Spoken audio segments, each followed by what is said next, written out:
ప్రభువైన యేసుక్రీస్తు నామంలో మీ అందరికీ నా హృదయపూర్వక వందనాలు. Word of life Telugu Christian podcast ఛానల్లోని శిలువ ధ్యానమాలిక సిరీస్ ఆఫ్ క్రాస్ మెడిటేషన్స్కు మీ అందరికీ స్వాగతం. మనం ఇప్పుడు ఒక ముఖ్యమైన విషయం గురించి మాట్లాడుకుందాం. అసలు మనం దేవునికి ఏదైనా ఇస్తున్నప్పుడు అది మన ప్రార్థన కావచ్చు, మన సమయం కావచ్చు, లేదా మన సంపాదన కావచ్చు, దేవుడు దేనిని బట్టి సంతోషిస్తారు? మన దగ్గర ఉన్న వస్తువులనా, లేక ఆ వస్తువు వెనుక ఉన్న మన హృదయాన్నేనా? బైబిల్ గ్రంథం ప్రారంభంలోనే ఇద్దరు వ్యక్తులు కనిపిస్తారు, కయీను, హేబేలు. వీరిద్దరూ దేవునికి అర్పణలు తెచ్చారు. కాని దేవుడు ఒక్కరి అర్పణను మాత్రమే మెచ్చుకున్నారు. ఎందుకు? అసలు హేబేలు చిందించిన రక్తం కంటే యేసు ప్రభు రక్తం మనకోసం ఏం మాట్లాడుతోంది? ఈ ప్రశ్నలకు సమాధానం వెతుకుతూ ఈరోజు మన సందేశంలోకి వెళ్దాం.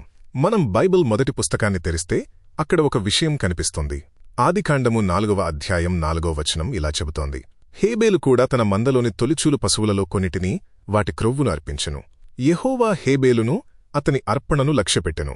ఇక్కడ గమనించండి, హేబేలు ఏదో మొక్కుబడిగా అర్పణ తీసుకురాలేదు. తన మందలో ఉన్న అత్యంత శ్రేష్టమైన దానిని రక్తంతో కూడిన బలిగా తెచ్చాడు. ఎందుకంటే పాపానికి పరిహారం రక్తం ద్వారానే జరుగుతుందని హేబేలు నమ్మాడు. అందుకే దేవుడు ఆ అర్పణను అంగీకరించారు. కాని దురదృష్టవశాత్తు తన అన్న కయీను చేతిలోనే హేబేలు ప్రాణాలు కోల్పోయాడు. ఆ రక్తం నేలపాలైంది. అప్పుడు దేవుడు కయీనుతో అన్న మాటలు మనల్ని భయపెడతాయి. నీ తమ్ముడి రక్తపు ధ్వని నేల నుండి నాకు మొరపెడుతోంది అన్నారు దేవుడు. అంటే హేబేలు రక్తం తీర్పు కోరింది, ప్రతీకారం కోరింది. కాని మిత్రులారా, ఇక్కడే ఒక అద్భుతమైన మలుపు ఉంది. 1000 సంవత్సరాల తరువాత కల్వరి శిలువపై మరొక రక్తం చిందించబడింది. అది యేసుప్రభువు రక్తం. దీని గురించి హెబ్రీయులకు రాసిన పత్రిక 12వ అధ్యాయం 24వ వచనం ఏమంటుందో తెలుసా?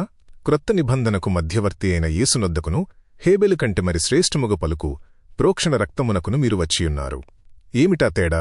హేబేలు రక్తం శిక్షించు అని అరిస్తే, యేసు రక్తం క్షమించు అని పలుకుతోంది.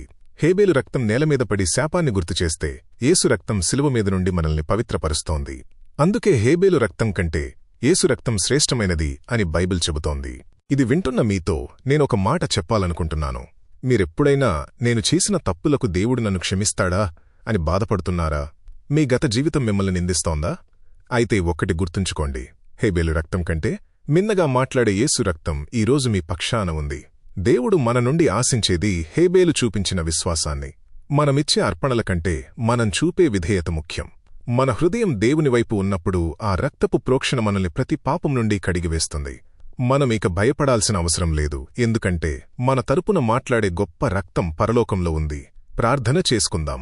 ప్రేమగల తండ్రి, హేబేలు తన అర్పణ ద్వారా చూపించిన విశ్వాసాన్ని మాకు కూడా దయచేయండి. అంతకంటే ముఖ్యంగా మా పాపాల కోసం శిలువలో చిందించబడిన యేసు రక్తంలోని గొప్పతనాన్ని మేము గ్రహించేలా చేయండి. ఆ రక్తం ద్వారా మాకు కలిగిన క్షమాపణను బట్టి మీకు స్తోత్రాలు. ఈ వాక్యం వింటున్న ప్రతి ఒక్కరిని మీ కృపతో నింపండి. యేసు నామములో ప్రార్థిస్తున్నాము, పరమతండ్రి. ఆమేన్. చూశారు గదా, హేబేలు రక్తం తీర్పును గుర్తుచేస్తే యేసు రక్తం మనకు జీవాన్నిస్తోంది. ఈ సత్యం మీ హృదయానికి తాకిందని నేను నమ్ముతున్నాను. ఈ సందేశం మీకు నచ్చినట్లయితే మీ స్నేహితులతో పంచుకోండి.